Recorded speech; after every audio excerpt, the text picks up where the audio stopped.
Hello, everybody, and welcome back to episode 86 of the Snapshot. I'm Brendan Patrick, joined always by Marvel Snap phenom Cam Best. Cam, your week in Marvel Snap, sir. I feel like my week in Marvel Snap has been me doing the Principal Skinner, am I so out of touch? No, it's the children who are wrong bit, where so many of my friends are just like, I hate this meta, I'm sick of it. And it's like, yeah, man, I don't like getting Loki that much either, but I feel like I have been able to consistently climb with non-Loki, non-RSM decks. I've been able to like do fairly well with things that are not that. And I think that there's like actually under the surface some interesting things happening in this metagame. But the number one dynamic that I want to point out is that Loki, RSM, Wiccan, they're all doing the same thing. Energy cheat, right? They're cheating energy and they're doing it better than you. So the way people want to counteract that, and I think this is correct, is attack it on a different axis. And right now, there are two ways of doing that. One is good, one is not as good. Clog is a great way to attack board space, as opposed to trying to engage them on the thing they do better than you, like playing stats on the board. You engage them on the axis of, I don't care how much energy you have no space here anymore. It doesn't matter how big the thing you play is, I don't care, you can't put it where you need to put it. So you attack them with, I play Kate Bishop and White Widow 50% of the time. That means that I'm putting 2 clogs in a location on turn 4, right? That's just a really powerful thing to do. When you are able to attack those decks in that way, you have the ability to manage what they are able to do. You manage their output, and their output is focused on being roughly infinite. So putting meaningful restrictions on that is something that really does matter. The second thing is Goon Knight. People are playing like Moon Knight and Black Bolt, and that deck sucks, but it is representative of at least thinking a little bit outside the box, where it's like, I am going to attack on the axis of something that is not energy. I'm not just going to try to compete with the Loki RSM or the Loki Wiccan in terms of playing cards. And you can't do that. You're not going to be as good as they are at it. So you have to compete with them on a different axis. For me, Clog is by far the best way to do that. Whatever Clog, like basically every deck I play that isn't Loki RSM or like Sandman or like an established archetype is Viper Hood, Kate Bishop, and White Widow. Because you need that in order to keep up. Mm-hmm. That makes sense. Well, we did have a new card release as well, which was Speed, 3/3, ongoing, +1 for each turn in which you spend all your energy. How'd it go for you? This card's just good. Like, the biggest 3-drop. The thing is, there's a lot of really good 3-drops right now. Mm-hmm. It's competition, Cassandra Nova, major competition. Loki's a 3-drop right now. Pretty big competition for slots there. Even if it's not in the same role, you can only have so many 3-drops in a deck. Copycat is competition. I am not actually sure where I land on Copycat versus Speed, honestly, because Speed is basically always at least 2, sometimes up to 4 points bigger than that card. Mm-hmm. And there are Copycat hits where that is a more relevant thing, but I honestly do kind of wonder about Speed just straight up being better. Yeah, that's an interesting dynamic.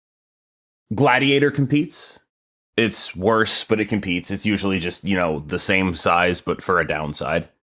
And so Speed is in this situation where it's possible he's best in slot. I don't know that he is. I'm not sure that he is, but it's possible that he is.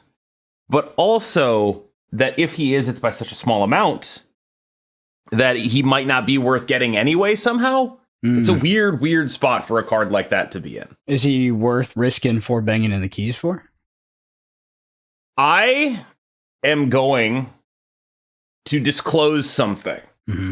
An unnamed, I'm going to leave this person unnamed. Person on the second dinner team sent me a picture of a menu.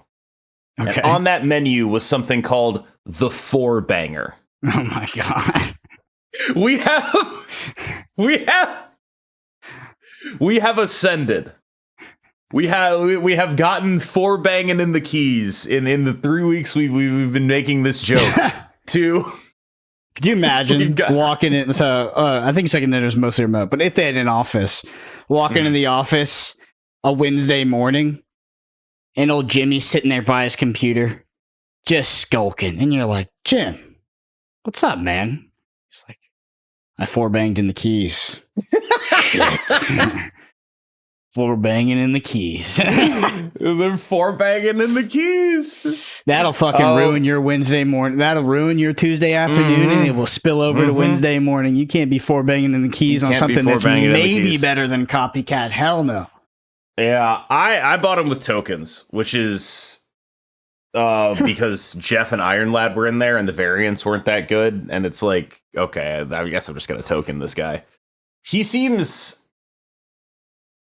like the worst kind of card to evaluate, because in a month we could be looking back and be like, you assholes, why didn't anyone tell me to get speed? He's so much better than the other 3 drops. What the hell is this?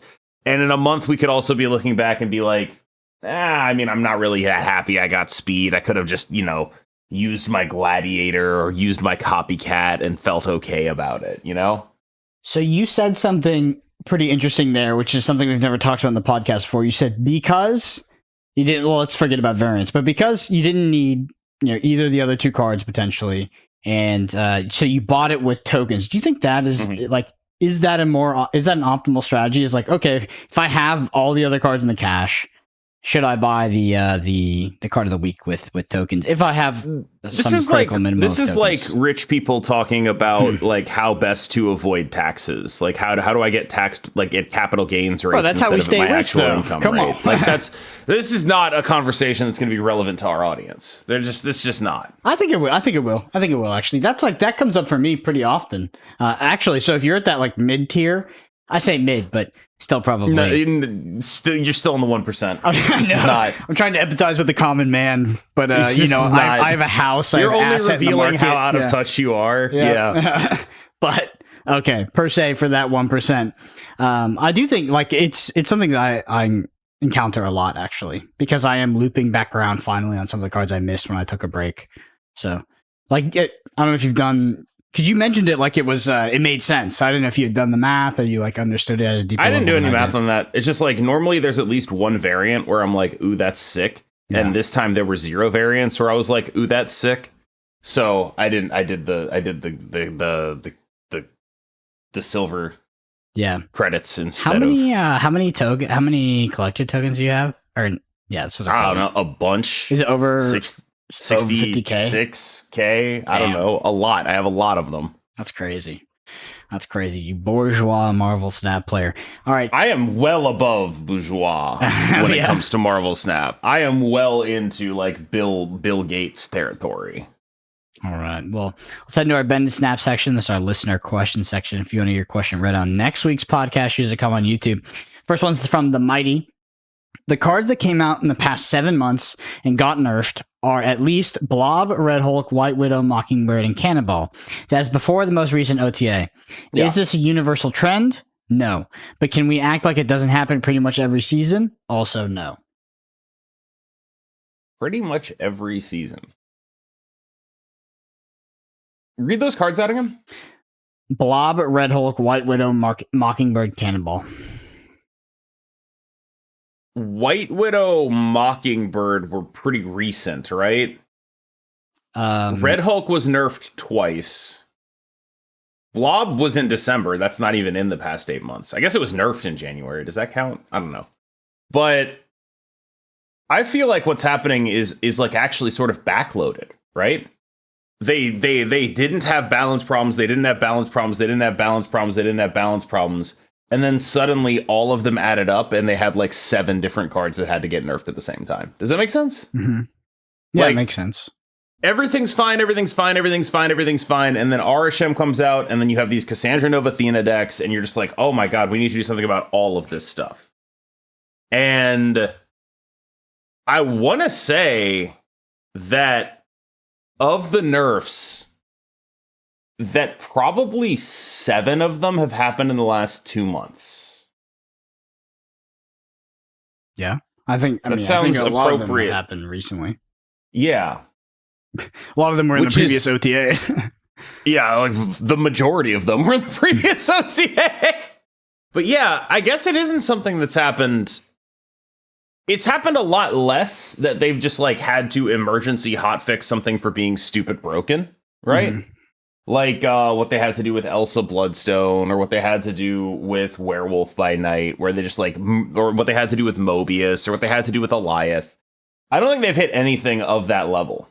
But I guess maybe they're getting more comfortable using OTAs as small balance adjustments, right? And I don't know, are people happy with that? Because the way I think about it is I'm way happier when they make a card slightly worse and don't kill it, right? Like Thena to 2-0, I'm still playing a bunch of Thena. I'm still playing Nocturne in some decks, even at 3-4, where there's like ostensibly better options. Mm-hmm. I'm still playing Red Hulk. I'm still playing Blob. I'm still playing even Cannonball. I'm still playing that card, right? Whereas previous nerf iterations, Mobius died until they brought it back. Eliath is a completely different card. Elsa Bloodstone died for like 4 weeks. No, 4 months. Elsa Bloodstone died for a while. Mm-hmm. And I guess what I'm getting at is I don't feel like it's fair to make that comp. Like, I don't feel like any card has been dealt with in the way those cards were, where like all nerfs are not created equal. Taking a power off of something is not the same thing as what they did to Mobius, or what they did to Elsa, or what they did to Werewolf by Night. It's just not the same thing. Or what they did to Eliath, or what they did to Galactus, right? Yep. What it tells me is they're more in the ballpark on this stuff. Like, the one card they're not in the ballpark on, frankly, is Loki.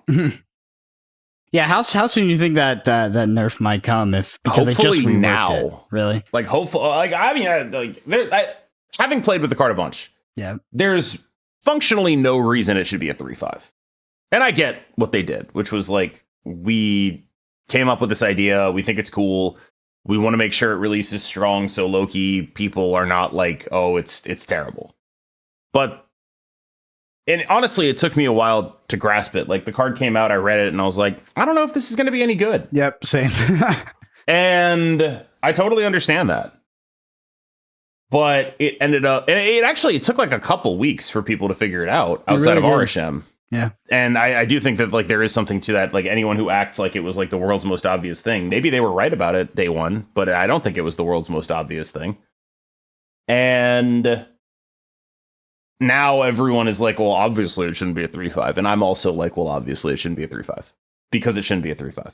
But like, I don't know. Would people play this card if it was like a 3/3 or 3/2? Probably not. Or at least they'd have to be like a much more reasonable sacrifice to make. It's a little bit too strong right now, but it's not like old Loki where it's this forever thing looming over everything. This card, to me, feels like a numbers issue. Mm-hmm. Which means even this card is more in the ballpark than old Loki, where it's like, this is very easily fixable with numbers. You can do that. Yeah, agreed. Next one's from Bear. Can we get some 4 banging in the keys merch? I'd definitely get a shirt. Maybe, but somebody should get a tattoo of that. That'd be a great tattoo. 4 banging in the keys. Don't get a tattoo of that. Get Cam's face riding a jet ski on the keys. Yeah, 4 banging in the keys, dude. 4 banging in the keys. Next one's from DOS. Isn't Ajax more like a big 7 cost since you have to play hazmat with it to go super tall? Yeah, in the sense that every card plus Silver Surfer is a 6 cost, which is to say, no. That's not how that works. Next one's from Jay. Ben and Snap. I zoned out while in the middle of a Snap match for a couple mins while listening and came back to UFC talk and was like, oh, we're talking about UFC now. Wonder what happened there.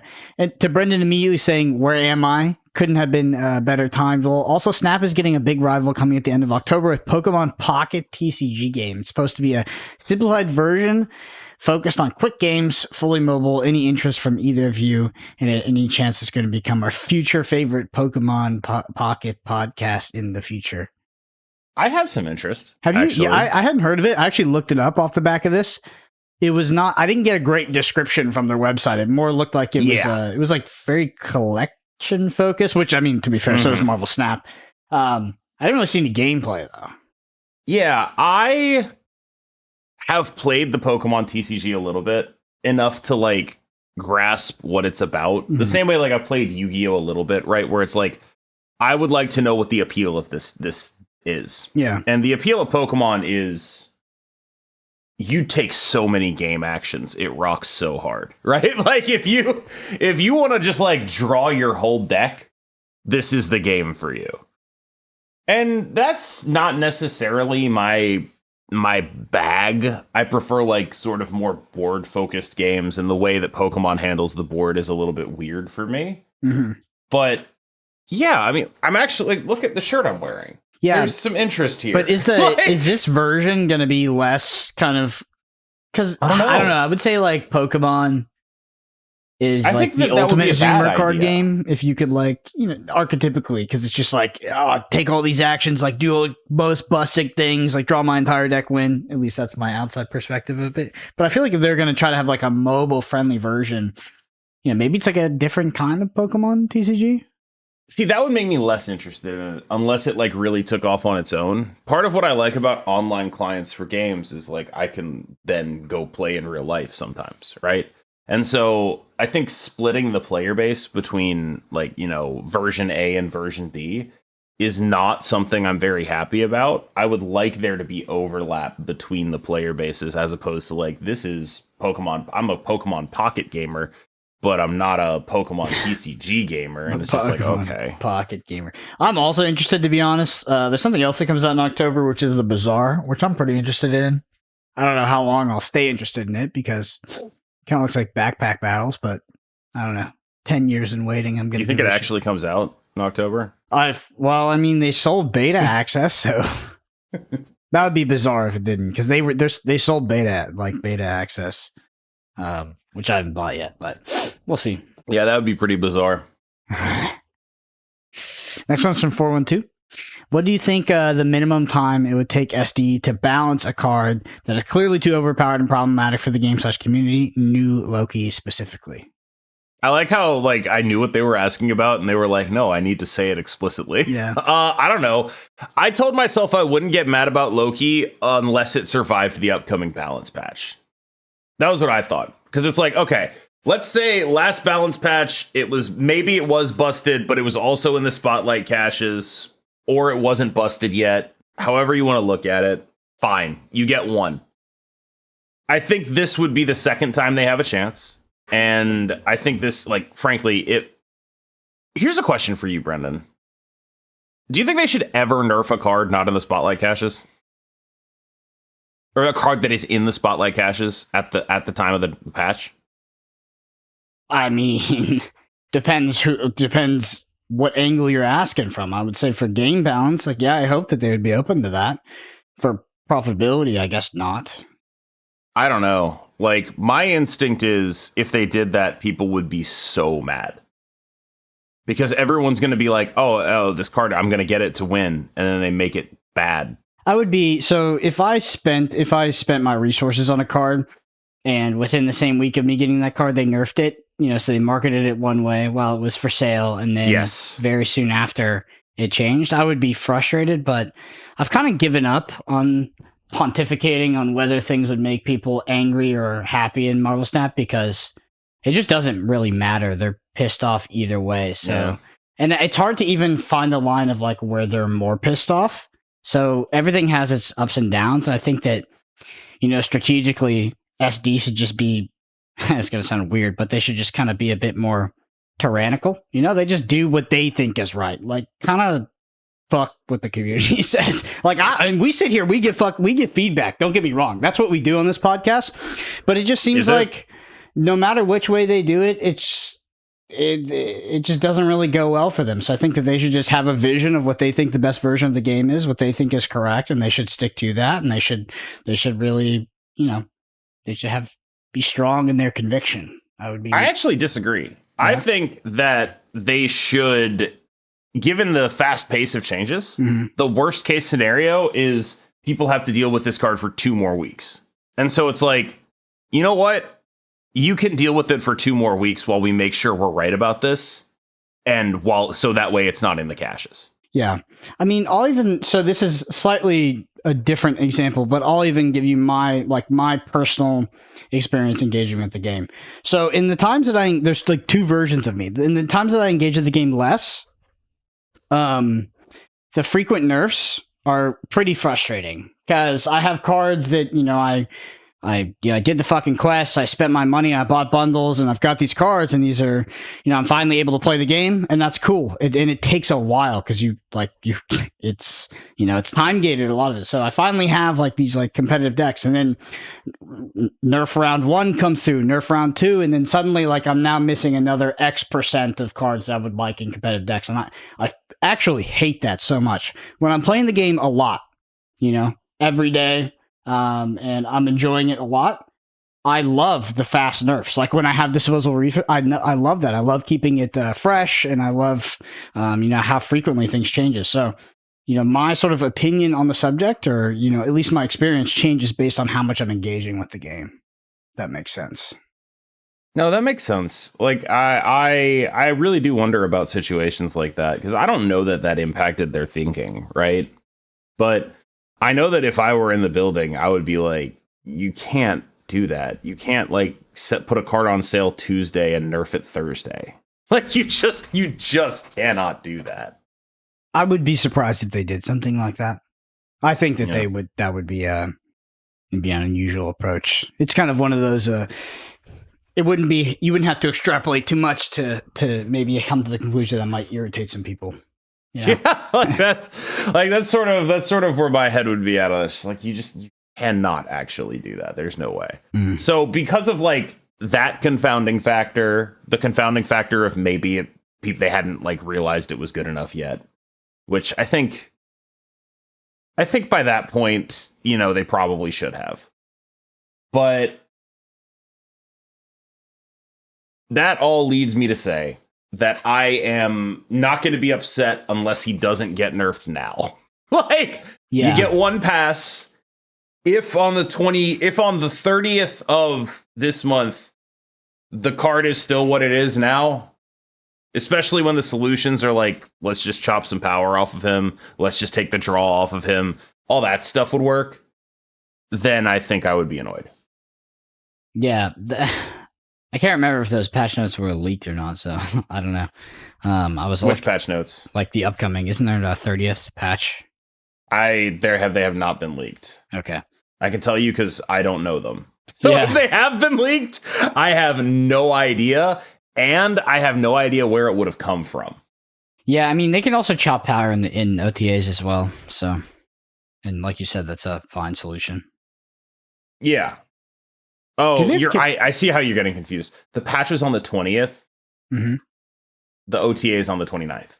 Okay. I thought I saw something like 30th. I don't know. I was just going through and writing notes. I thought I saw like a patch note. You probably saw 20th and then was like, it's 30th. Yeah, or I mean, I definitely saw a leak for like November season pass, so maybe that's what it was talking about. Oh, the data mine stuff? Yeah. That's like a totally different thing. Yeah. I can see that. All right. Next one is from Y. They say, "Would love to see you guys talk about how tokens can be bought with gold now." I don't really care. I think it's interesting that people got really mad about this one. I guess it's not that interesting. People get really mad about everything. But people got really mad about this when it's like, okay, how is this different from Token Tuesday but always? Explain that to me. Explain to me how this is different from Token Tuesday.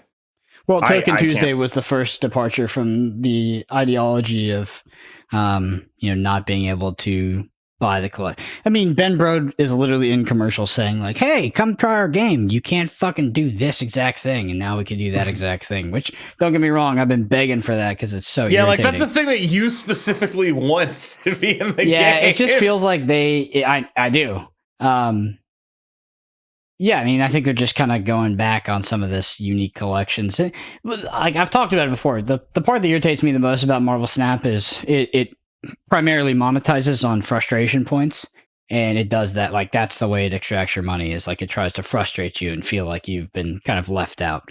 And yeah, I really don't like that. So, particularly the time getting of cards, this idea of like, you can't go buy the cards. Like I hated that. Even if the cards are $100 in currency, it's like I'd rather just be able to fucking buy them so I can play the game. But like, here's the thing: the cards never weren't $100. I know. People are just mad that it has a number on it now. Yeah, which is fair enough. Well, I don't know if that's fair enough, but yeah, they're actually just sense. getting mad that the currency is getting less obfuscated. Which is just like this whole thing is an argument for why they need 75 different currencies, because the same people that were happy with it are now unhappy with it because they can do the math more easily. Yeah, for sure. I think that there's an extent to which, yes, you can do this now, but nothing has actually changed. It's kind of similar, except the time. It's the exact same as it was. Yeah. But, I mean, do we ever get to a point where there's just a catalog of cards and you don't have to wait for them to rotate and you can just go click buy if you want it? Probably not, because I don't think they would want that to happen, because I think it is accepted industry standard that FOMO works. Yeah, for sure. Yeah. So that's why they don't do that for variants, and they're not going to do that shit for cards. Yeah. It's just like, I feel like we're kind of progressing towards what is in my mind the optimal model. But yeah, I just really don't like that whole like, now I gotta wait for it to rotate in the shop. I missed checking it one time. It's taken months or taking days, maybe weeks. Like just an unpleasant experience in my opinion. But it works. Don't get me wrong. Yeah, I think that's sort of the thing where when you talk about like how there's like a field of science devoted to this like human psychology in terms of getting people to purchase stuff. Yeah, I think that they don't appreciate, that if they do it enough, that eventually the rodents they're testing on might become sentient and be like, "Hey, fuck this," because it does get a little annoying. Because, like you sort of you're on the shit end of this process enough, and it's just like, I'm just gonna stop engaging with this. Like whether I stop playing these mobile games or whatever it is, like I'm just sick of it. Every fucking game I click on has these stupid microtransactions. They're all these stupid fucking time gates. And it's like, maybe it is for just like, I don't know, these bots of people that keep engaging with it, and they're never going to get out of it, and it's just going to be optimized for them. But I think there's an actual risk that these people that you keep trying to frustrate and extract money out of just get fed up, because it's really starting to frustrate me, to be honest. Like I'm getting super sick of the monetization model of Marvel Snap, and like it just, because every time I take a break and I come back, I'm like, holy fuck, it's such a burden. It's such a burden to come back, and it really irritates me. But dude, there's gonna be bundles that only you can buy soon. They're gonna do bundles. The solution to your problems is giving them money. Yeah. What if they just? Yeah, that's the thing. Is like every time I see like a new. I think I have a bias towards it, but I see all these updates for Marvel Snap. It's like, oh, we have this new update for this new quarter, this new year. There's this new exciting things coming. It's like more monetization. That's just like always the front thing of that. And I'm just like, bro, give it a rest. At least we do have some new game modes coming in, as flawed as they might be in Deadpool's diners and leagues, and they're trying stuff. Do we have to talk about leagues? Yeah, I mean, what is the future of leagues? I saw some stuff about that. I just didn't have time to really dig into it. There's another exploit where like people who didn't update onto the old patch were able to like exploit leagues in friendly battles, apparently. Yeah. As always, I did not do this. I barely engage with leagues at all. They're not for me.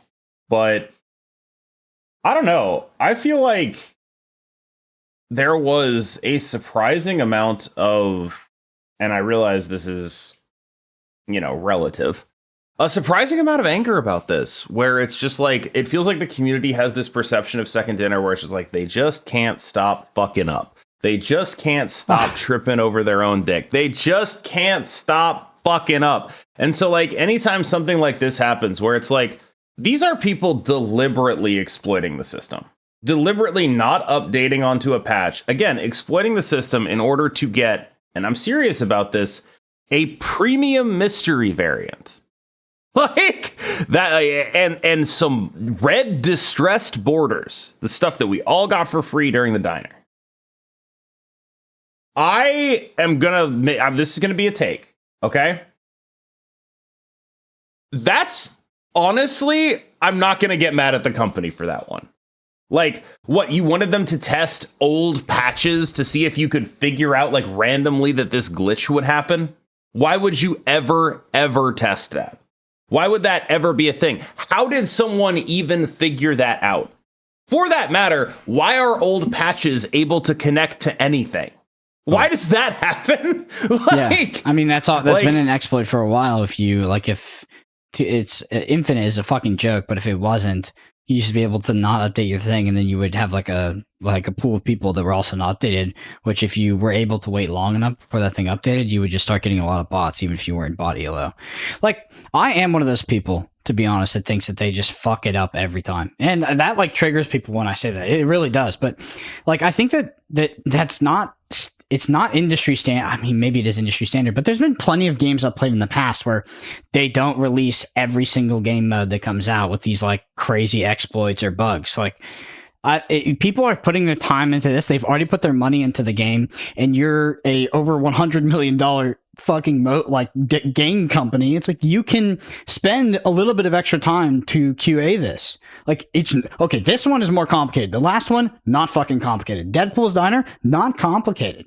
It just blows my mind that they put so many resources to monetization, new ways to extract money, and like, they don't even give us the respect of like QAing and testing these things. For what me would seem like a very short amount of time. Like, if you gave me any of these modes, and I know this is like a in an if situation, it's fucking useless to say, but if you gave me any of these modes and you gave me 24 hours to try to break them, I would have broken them every single fucking time, because it's a joke. It's really not that complicated. Okay, the patch one, a little bit more convoluted. I would not have found the patch one, I'm not gonna lie to you. Deadpool's Diner, I would have found the patch one, because that was like, I had a few hard Infinite climbs in the past, and I realized that like back in those like couple early seasons. Cringe. Yeah, and I'd seen that a few times where it's like, oh, and I'd seen posts on Reddit too. It's like, oh, if you don't update, you'll start getting bots and stuff like that.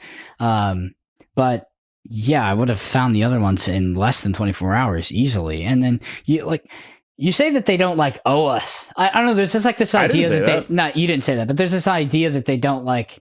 It's like okay for them to do this. I think it's very not okay to release with exploits like this. Like, it is. I think it's very unprofessional to like have these things in what it seems to be, and that could be results or recency bias, but it seems to be every single time.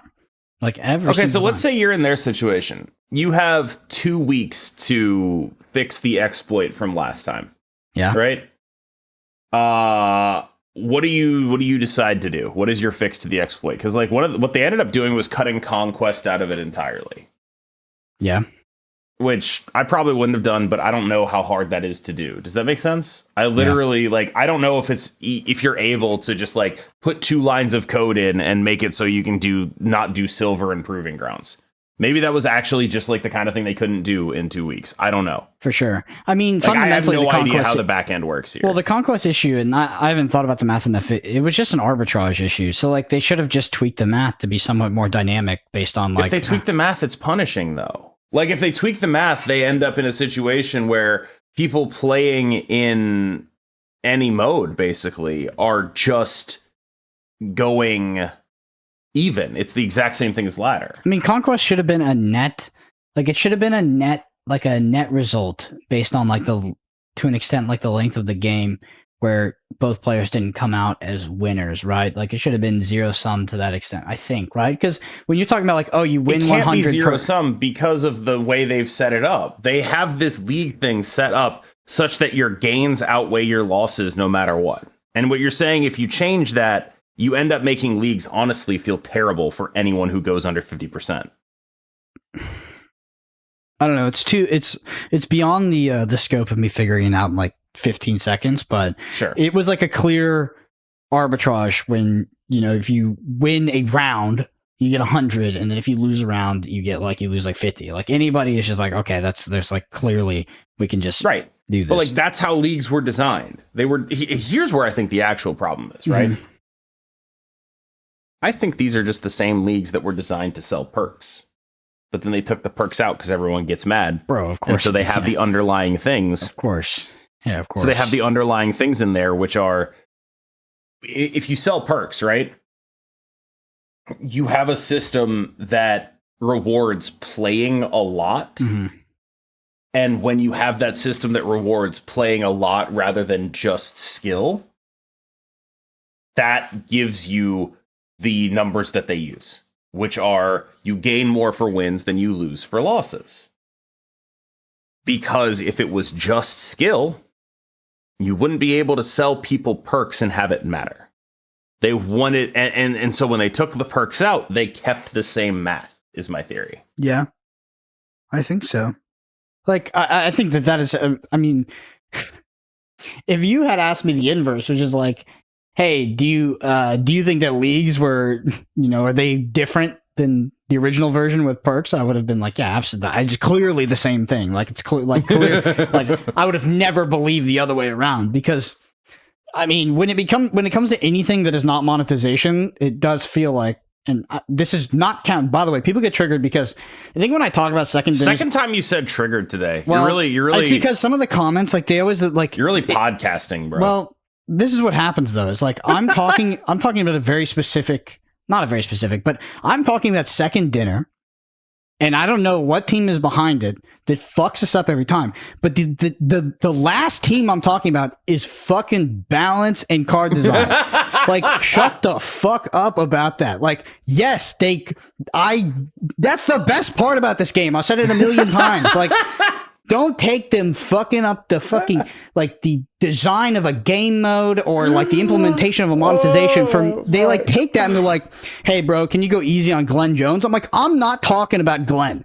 Glenn's like the only fucking person that obviously whoever he works with that is like very competent. And it's just like, shout out to Jason. Jason came on my YouTube channel. He works with Glenn. That's what I'm saying, is like, those people are clearly very good at their job, because like we have a dynamic meta. It moves, like, yeah, sure, it gets stale. Loki might be a bit pushed, but there's nothing close to like other games. It's like, we talked about this podcast too, is that is the best part.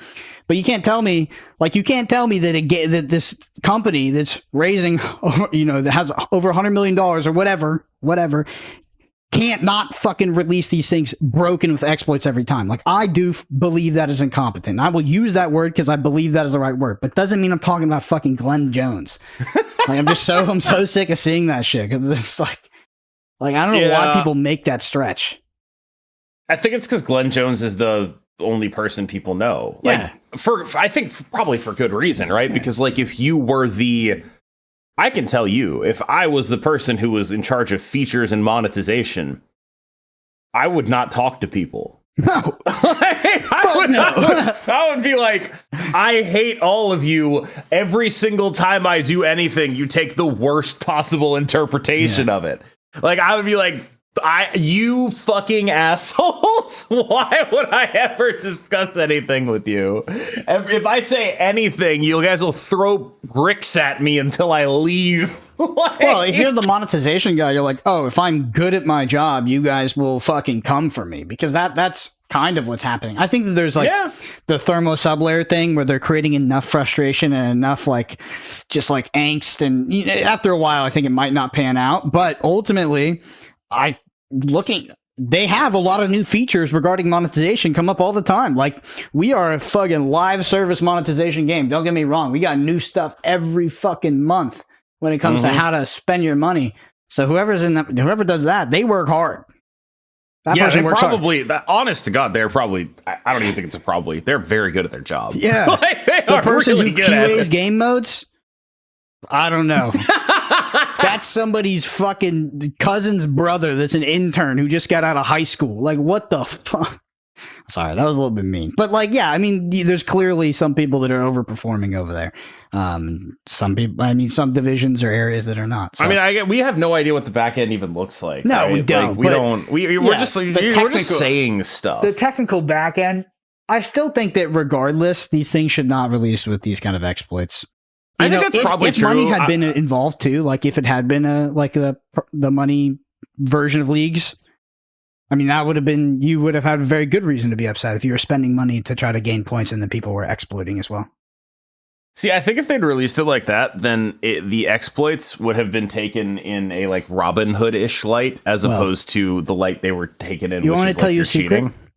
If they had released with that monetization model, there likely would not have been exploits. And if there was, they would have been fixed as fast as fucking possible because it stops people from spending money. Are you sure that isn't what was happening? Like, are you sure they weren't fixed as fast as possible?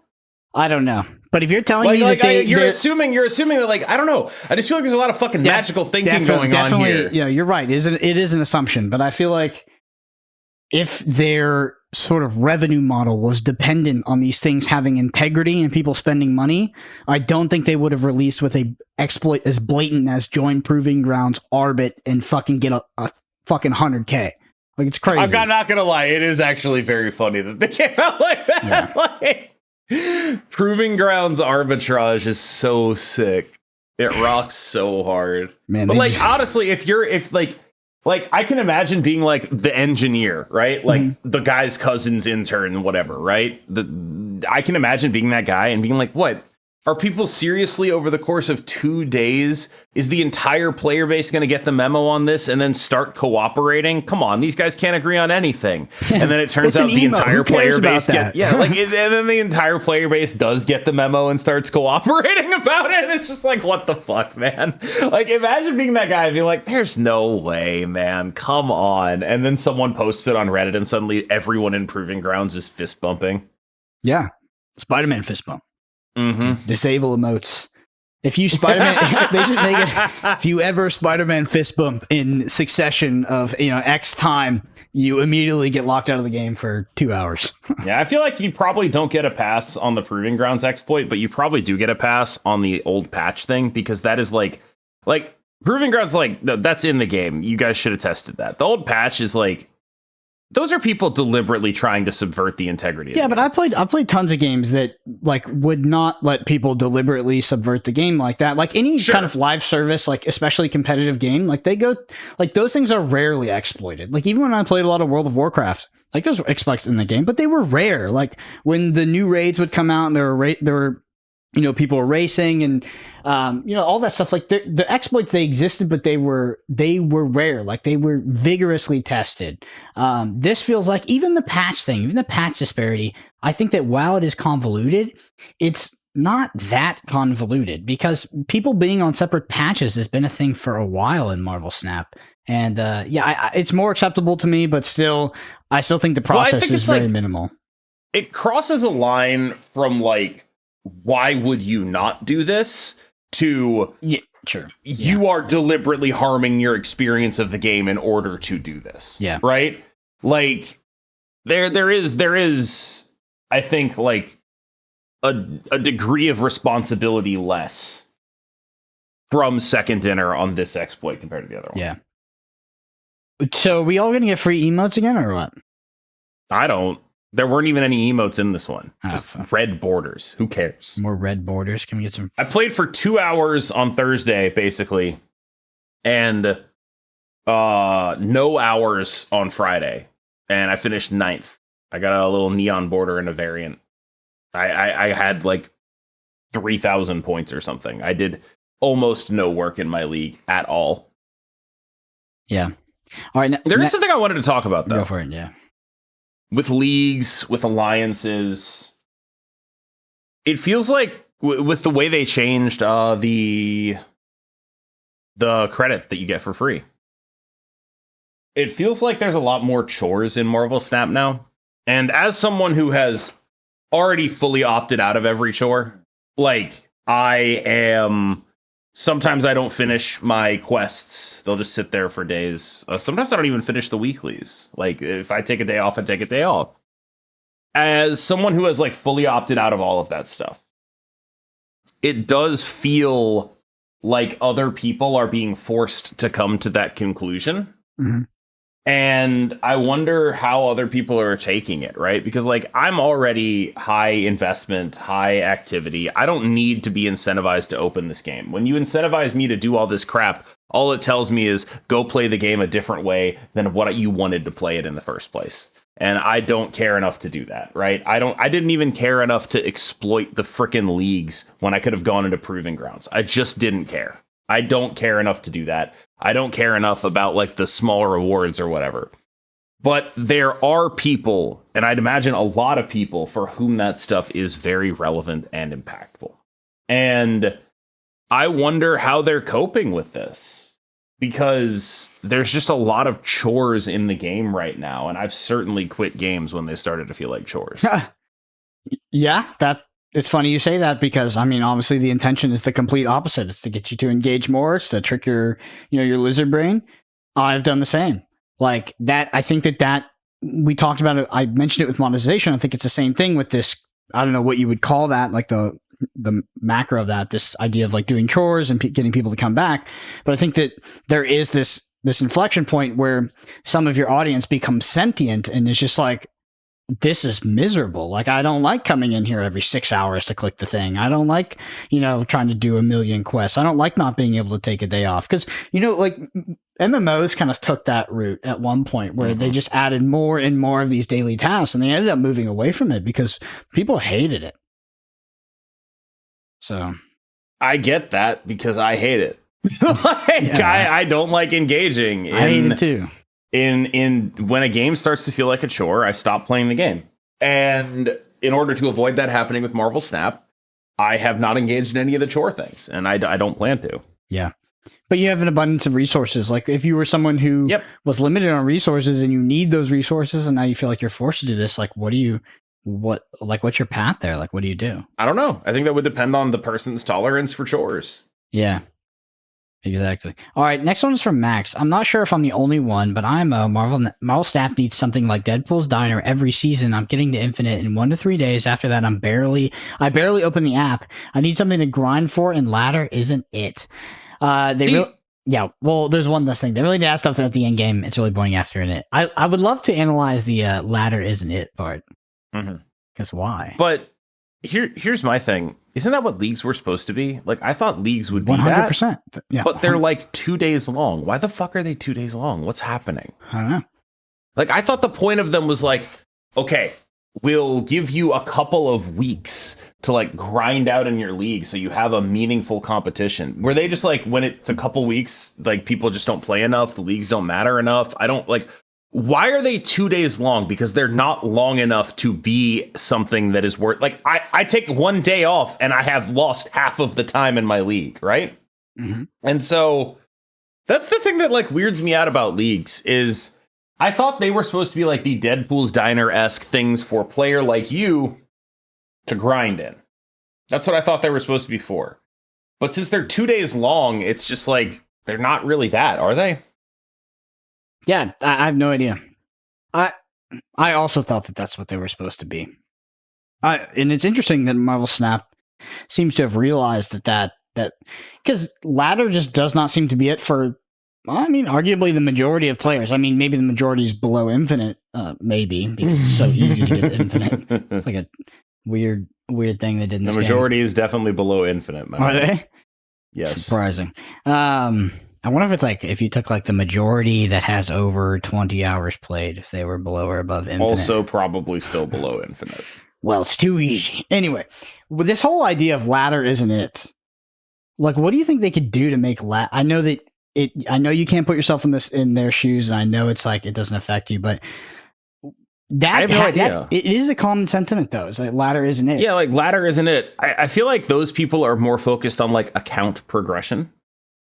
And so what they would say is they should do rewards for ladder. And I think that's a terrible idea, because the people who need rewards are not the people at the top of ladder. They should take credits away from you. If you're like finishing high, they should be like, actually, it costs you 1,000 tokens to finish in the top 10. You should screw off. Like, whenever people talk about ladder rewards, I think it sucks. And when you look at like leagues, they're at least better than that, right?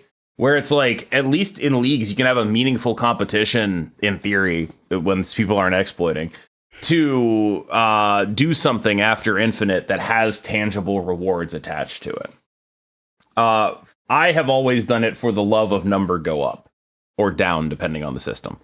But that is, yeah, I don't know. Like, it's hard to what's the word? It's hard for me to understand why you wouldn't feel that way about your number. And I think people's solutions are very first level, like, oh, I want to progress my account, so I'm going to say we need rewards for this, right? And to me, that is backwards. The people who need rewards are not the people who are finishing high. Yeah. It's an interesting issue because I feel like it's a common sentiment, and maybe I'm forgetting, maybe I wasn't engrossed enough in previous communities, but it's not something I remember hearing as often when playing other games. Agree. But also other games, like I finished high in Magic, I finished high in Hearthstone. I got like qualifying points or whatever it was they called them, right? I got points on a leaderboard in a competitive ecosystem. I finished high in Magic, so I got qualified for a tournament. Yeah. Things like that, right? I would say the legend system reminds me of Marvel Snap to an extent, Legend of Hearthstone, where... But even in Hearthstone, like you finish high enough, you got, like, I remember when I played at least, you'd finish, like, it would scale, right? Like the highest finishes would be like X points, and then, like, top 100 would be like a much smaller number. Top 200 would be smaller than that, right? But you'd get like, 2 or 4 or whatever points, and then you'd look at the list of people who had points, and you'd see your name up there with Hearthstone pros, and you'd be like, oh, what I did mattered. Yeah, I mean, what I'm referring to is that it was similar to Infinite to me, to where I would hit Legend and often stop. Similar system. I don't know. I think that those games did have competitive ecosystems to make it feel meaningful. Oh, yeah, for sure. I think that I'm an outlier here. So you might be an outlier because you're infinitely motivated by number go up and go down. For me, I'm an outlier because I get motivated by sort of external or like aspirational content, whether it's like a tournament, like there's actual esports for this, or there's tournaments going on. Like there's something to, like, when I don't feel like grinding, there's kind of like a reason to keep playing when I'm not enjoying the game in that exact moment. And like those kind of reach goals, like they matter for me, even if I don't necessarily have a plan to compete right now. So like in Hearthstone, like I would hit Legend, I would stop. But then if I was like watching like the Masters tour, it'd kind of like reignite, like, I don't know why though. It's actually kind of hard for me. That makes perfect explain. sense. No, it's the competitive ecosystem that's hooked into it. Yeah. But that's exactly what I'm talking about. Yeah. So anyway. All right. Well, if you want to get your question read out on next week's podcast, shoot us a comment on YouTube. We'll get it queued up. So taking a look at the Sunday list posted by KMBest at KMBestMS on Twitter. That's me.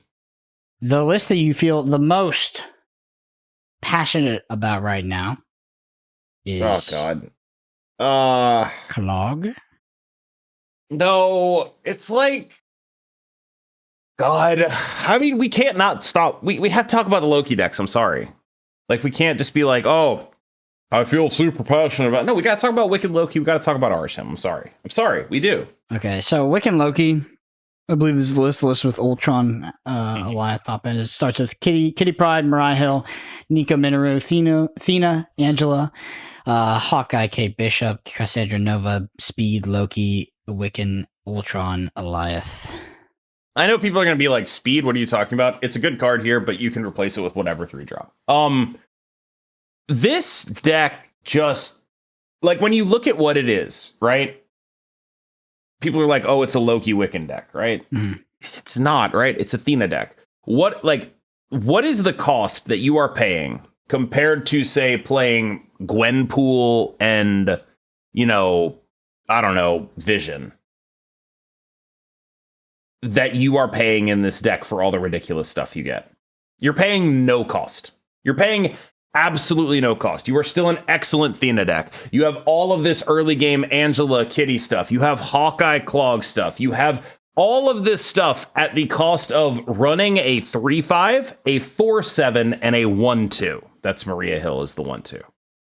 And it's just like, this is the Athena deck, but it's paying no cost to massively upgrade itself.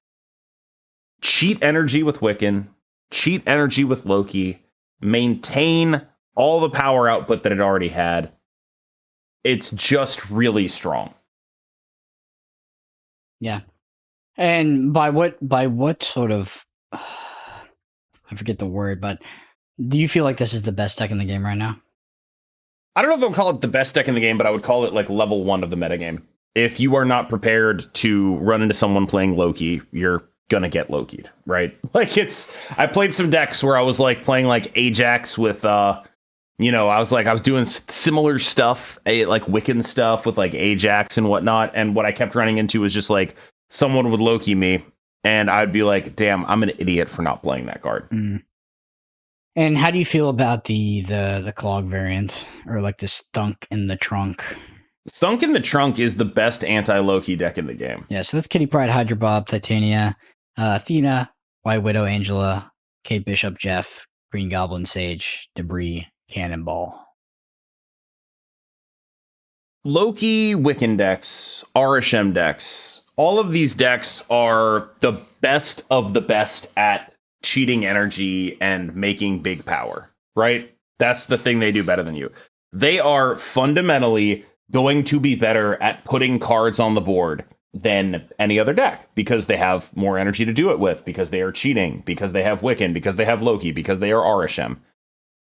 You need to compete with them on a different axis. You cannot compete with them on the numbers they put on the board unless you are a combo deck. So, if you want to be a normal deck, a normal Marvel Snap deck that isn't Loki Wickening, you compete with these decks with a clog package. Now, the small version of the clog package is White Widow, Kate Bishop, Hood Viper, right? You'll see that in a bunch of decks because really all you need to do is like send over 2 things by like turn 4, and any lane they've played 2 cards in, they will have lost effectively, right? And these decks, I mean, they're good at playing cards. They like playing cards. There's going to be lanes where they play 2 cards. Suddenly, there's now no longer lanes where they can play any more cards. And you have meaningfully affected their ability to leverage their advantage. You have taken their advantage and you have said, it does not matter here anymore. Nothing you do matters. And that is what this deck is doing. It is investing even further in that. It is saying, what I'm going to do is basically every turn 4, if you have 2 cards in a lane, that lane is gone for you. That is what Thunk in the Trunk is trying to accomplish here.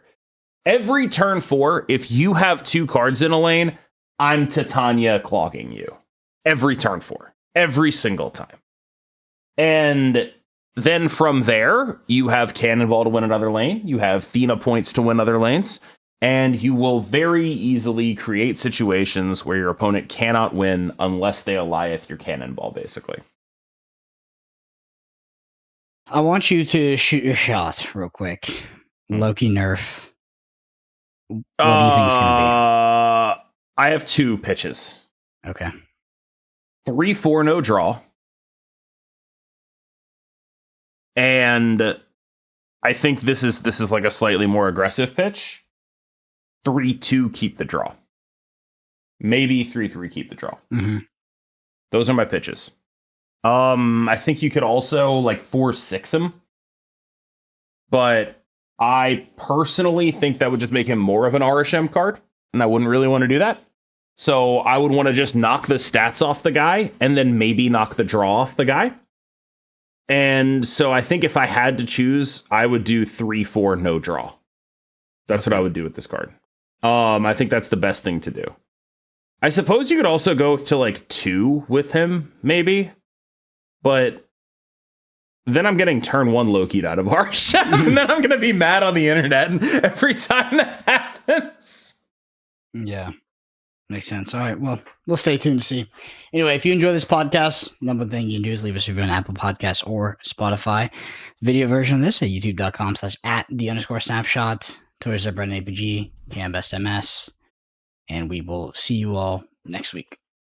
Wow. KM is streaming at the evenings on Twitch in the evenings. So what is news to nobody? KM actually still streams on the evenings and sometimes not on hot locations and Twitch. Yeah, shops. did you know the hot location today is X Mansion? Are they on crack? I mean, they just rotated through. Yeah. What possesses somebody like the normal hot location? It's like, okay, so you know, it's a hot location, whatever. Maybe there's some cool deck building stuff to be done here. X Mansion, it's like, what do you deck build for with X Mansion? You play Clog? Wow, awesome.